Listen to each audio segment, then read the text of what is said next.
Hi, I'm North Carolina Lieutenant Governor Dan Forest. Prior to the new administration and our current State Board of Education taking office, North Carolina initiated an effort to link our state K-12 educational curriculum to a national standardized model called Common Core. The previous General Assembly authorized this action, and the previous State Board of Education put in motion a full statewide implementation of new standards. As Lieutenant Governor, I now serve on the State Board of Education, and I have serious concerns with Common Core standards and our state's rush to implement. As a believer in local and parental control of education, I am unclear how education with a national one-size-fits-all standard will serve our students well and allow our parents the ability to be engaged in educational decisions.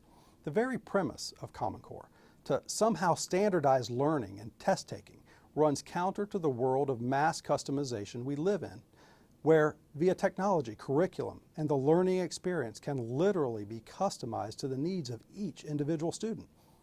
Our rush to make this standardization change seems counterintuitive to these new educational opportunities. Common Core has not been field tested. No true countywide pilot program has been conducted in North Carolina. A pilot is not feasible because while the standards for English and math have been rolled out, the testing standards have not. Nor have the standards and testing guidelines been outlined for subjects like social studies and science. In short, North Carolina is rushing to roll out a new educational standard that has not been field tested in any of our 115 school districts. This is troubling to me.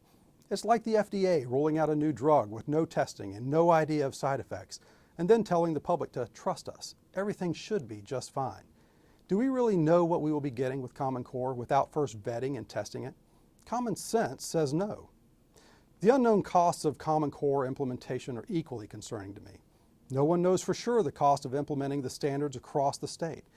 California recently requested $1 billion over and above their traditional allocation for education just for implementation of Common Core in their school systems.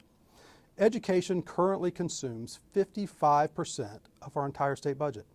In the rush to roll out Common Core, I am not convinced that the proper due diligence has been conducted to properly budget for this monumental expenditure for our state.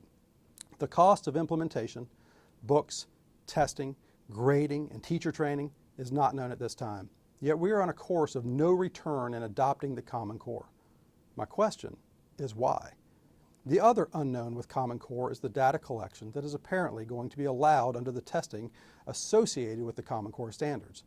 It is my understanding that a significant amount of student data will be collected by the participating school systems and has the potential of being shared with other outside entities.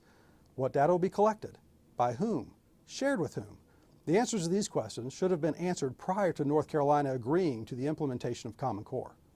And finally, a third of all states in our country have either rejected Common Core or are currently seeking legislative action to pause or back out of implementation. The question is why? Over the next few months, at the State Board of Education monthly meetings, the new State Board of Education will be reviewing Common Core to get the answers to these and other questions. I, for one, will be doing so with a critical eye. Perhaps a fresh set of eyes will give us reason to pause and make sure our state looks before we leap into Common Core.